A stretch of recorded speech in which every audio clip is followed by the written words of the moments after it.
வணக்கம் விவசாய சொந்தங்களே. இன்றைய அவசர உலகில் விவசாயம் என்பது குறைந்து வருகிறது.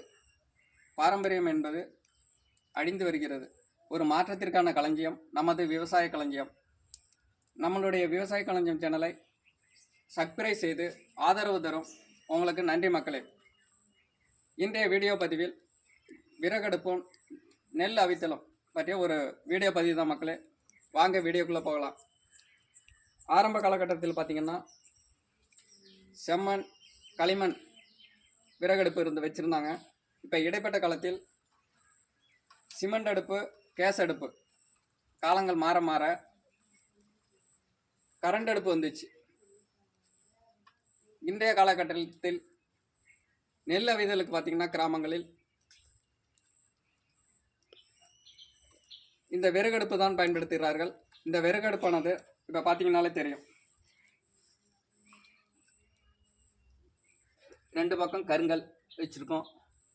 இந்த சைடு பார்த்தீங்கன்னா செங்கல், நமது கிராமங்களில் கிடைக்கக்கூடிய செங்கல், கருங்கல் ரெண்டு சைடு.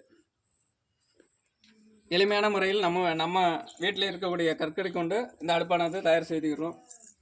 இதற்கு பயன்படுத்தக்கூடிய விறகு பார்த்திங்கன்னா நம்ம பகுதியிலே கிடைக்கக்கூடிய பார்த்தீங்கன்னாலே தெரியும், பனைமட்டை, இது கற்குன்னு சொல்லுவோம். இந்த விறகு தான் பயன்படுத்துகிறோம். அப்படியே பார்த்தீங்கன்னா கருக்கு.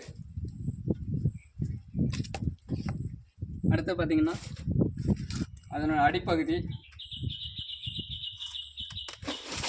பனைமட்டை.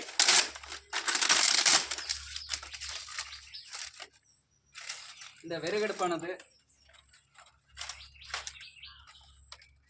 கிராமங்களில் கோயில் வழிபாடு அங்கே பார்த்தீங்கன்னா இந்த விறகடுப்பு தான் பயன்படுத்துவாங்க. மண்பானையில் வச்சு சமைக்கிறதெல்லாம் பார்த்தீங்கன்னா மண்பானை வச்சு சமைக்கிறது இந்த விறகு தான்.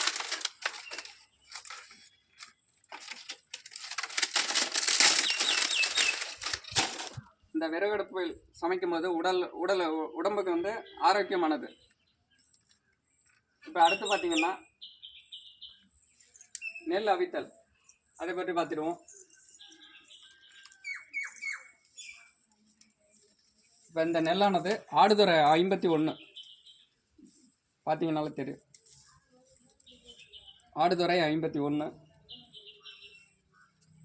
அதிலிருந்து அந்த நெல்லானது ஆடுதுறை 51. இது பார்த்தீங்கன்னா தவிடு.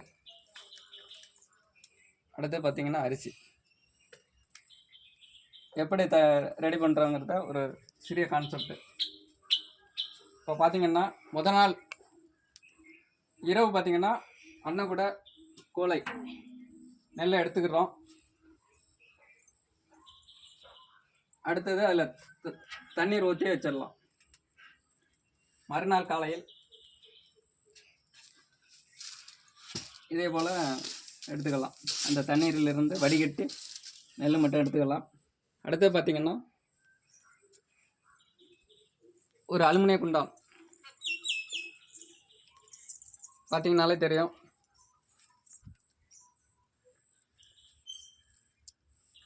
தண்ணீர் வந்து ஒரு லேசாக இருந்தால் போதுமானது. சரியான பக்குவத்தில் ஆவி வரணும். அந்த பக்குவம் வந்தோன்னா நம்ம எடுத்துடலாம் வெளியே. இப்போ பார்த்தீங்கன்னாலே தெரியும், இந்த அளவுக்கு வெந்திருக்கணும். பார்த்தீங்கன்னாலே தெரியும், ஒரு பக்குவத்திற்கு வரணும். அதன் பிறகு அடுப்பில் இருந்து இறக்கி ஒரு தார்பாய், அப்போ பார்த்தீங்கன்னா பனம்பாய் இருந்துச்சு. இப்போ உள்ள காலகட்டத்தில் பார்த்தீங்கன்னா பனம்பாய், அப்போ பனம்பாயில் தான் எல்லாம் யூஸ் பண்ணுவாங்க. இப்போ பார்த்தீங்கன்னா இதை மட்டும் தார்பாயில் வந்து நம்ம காய வச்சிடணும், வெயிலில் காய வச்சு. அதன் பிறகு ஒரு நிழலில் உலர்த்திடணும். அதை அப்படியே ஒரு வாரம் வீட்டிலேயே உலர்த்தி, அப்புறம் அடுத்து பார்த்திங்கன்னா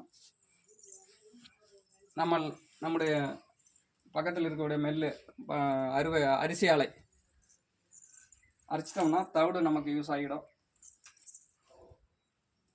பார்த்தீங்கன்னா தெரியும். அடுத்தது அரிசி.